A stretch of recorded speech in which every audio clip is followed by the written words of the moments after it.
اللہم صلی علی سیدنا و مولانا محمد معدن الجود والکرم وآلہ واصحابہ وبارک وسلم۔ تو نبوت کے 10ویں سال میں ابو طالب بھی دنیا سے چلے گئے اور حضرت خدیجہ الکبریٰ رضی اللہ تعالی عنہ کا بھی انتقال ہو گیا۔ ابو طالب کی موت کے حوالے سے علامہ ابن کثیر نے ابن اسحاق کے حوالے سے لکھا ہے، اور ابن اسحاق اولین سیرت نگاروں میں سے ہیں۔ انہوں نے سیرت پر جن لوگوں نے سب سے پہلے کتابیں لکھی ہیں ان میں علامہ ابن اسحاق کا نام آتا ہے۔ تو ان کے حوالے سے علامہ ابن کثیر نے لکھا ہے کہ جب قریش کو ابو طالب کی بیماری کے بارے میں معلوم ہوا تو انہوں نے ایک میٹنگ بلائی اور باہمی مشورہ کیا کہ عمر اور حمزہ جیسے لوگ اسلام قبول کر چکے ہیں اور ان کی دعوت آہستہ آہستہ قریش کے جملہ قبائل میں اپنا اثر دکھا رہی ہے، اگر یہی حالت رہی تو پورا عرب مسلمان ہو جائے گا، اور ابو طالب کی طبیعت بہت زیادہ خراب ہے، چلو ہم لوگ ایک ساتھ چلتے ہیں ابو طالب کے پاس اور ان سے اپنا مدعا اور جو اپنی خواہش ہے اس کا ذکر کرتے ہیں، اور وہ یہ ہے کہ وہ ہمارے درمیان اور اپنے بھتیجے محمد مصطفیٰ صلی اللہ تعالی علیہ وسلم کے درمیان صلح کرا دیں، ہم ان کی کچھ باتیں مان لیں اور کچھ وہ ہماری باتیں مان لیں، اس طرح سے اس مصیبت سے ہمیں چھٹکارا مل جائے۔ اور آخر میں انہوں نے اپنے دل کی بات کہی، واللہ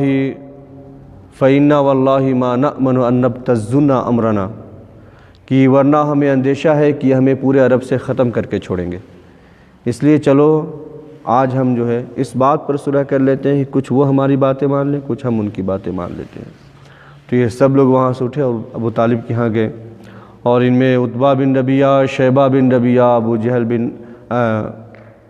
شیبہ بن ربیعہ اور ابو سفیان ابن حرب اور اس طرح بڑے بڑے سردار جو تھے یہ سب ایک ساتھ اٹھ کر کے،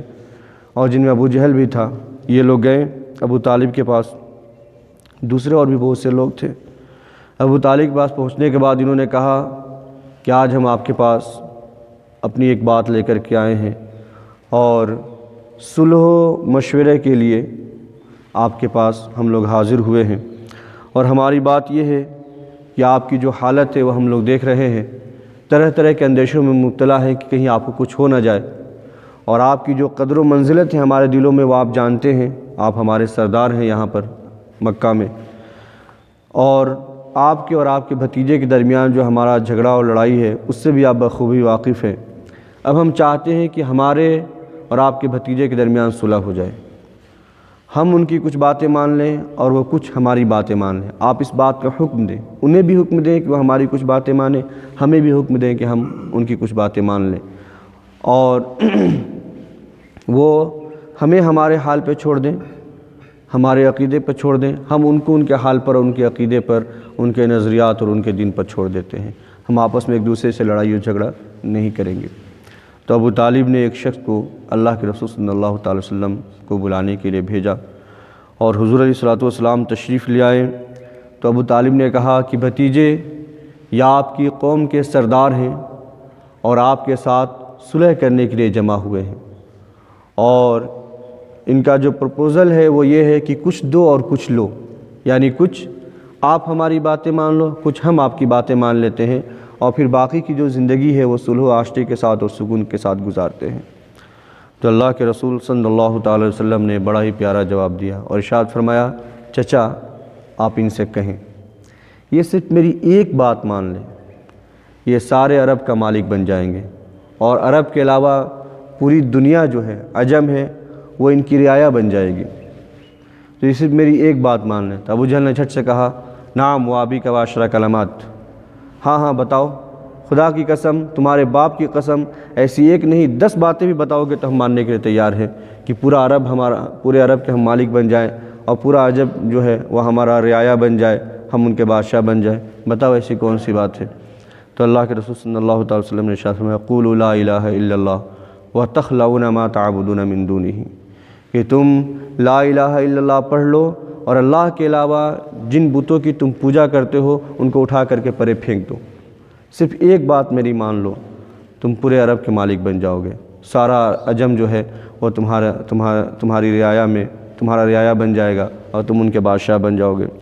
تو جب حضور علیہ الصلوۃ والسلام نے یہ بات کہی تو ان کے چہرے بگڑ گئے اور ان کے چہروں پر ہوائیاں اڑنے لگیں، اور انہوں نے کہا یا محمد اتريد ان تجعل الآلهة الہا واحدا ان امرک لعجب، کہ محمد صلی اللہ تعالی وسلم کیا آپ یہ چاہتے ہیں کہ ہم تمام خداؤں کو چھوڑ کر کے، تمام معبودوں کو چھوڑ کر کے ایک خدا کی عبادت کریں؟ یہ کتنی عجیب و غریب بات ہے، ایسا کیسے ہو سکتا ہے؟ تو اللہ کے رسول صلی اللہ تعالی وسلم نے ارشاد فرمایا پھر تمہارے اور ہمارے درمیان کوئی صلح بھی نہیں ہو سکتا ہے، تم اپنے راستے پر رہو، ہم اپنے راستے پر رہیں گے، تم اپنے دین پر رہو، ہم اپنے دین پر رہیں گے۔ تو ان تمام سرداروں نے آہستہ آہستہ آپس میں سرگوشی شروع کی کہ یہ ہمارا مطالبہ ماننے والا نہیں ہے، ہم اپنے عقیدے پر جمے رہیں گے، اور پھر اللہ تبارک و تعالیٰ ہی ہمارے اور اس کے درمیان فیصلہ کرے گا کہ کون حق پر ہے۔ اور یہ کہہ کر کے وہ تمام سردار وہاں سے واپس چلے گئے۔ تو یہ آخری ان کی کوشش تھی ابو طالب کے ساتھ کہ حضور علیہ الصلوۃ والسلام کے ساتھ صلح ہو جائے، لیکن اللہ کے رسول صلی اللہ تعالی وسلم نے جو ان کے مطالبات تھے اور جو صلح کے شرائط تھے وہ حضور علیہ الصلوۃ والسلام نے سنے ہی نہیں، بلکہ اپنی ایک شرط اور ایک بات رکھی، اور پھر صلح کی جو یہ کوشش تھی وہ بھی ختم ہو گئی۔ تو اس طرح سے وہاں سے سردار واپس آ گئے، اور آگے کا واقعہ ہے جو انشاءاللہ کل کنٹینیو کریں گے۔ اللہ سبحانہ و تعالی ہم سب کو سیرت پڑھنے، سمجھنے، اس پر عمل کرنے کی توفیق عطا فرمائے۔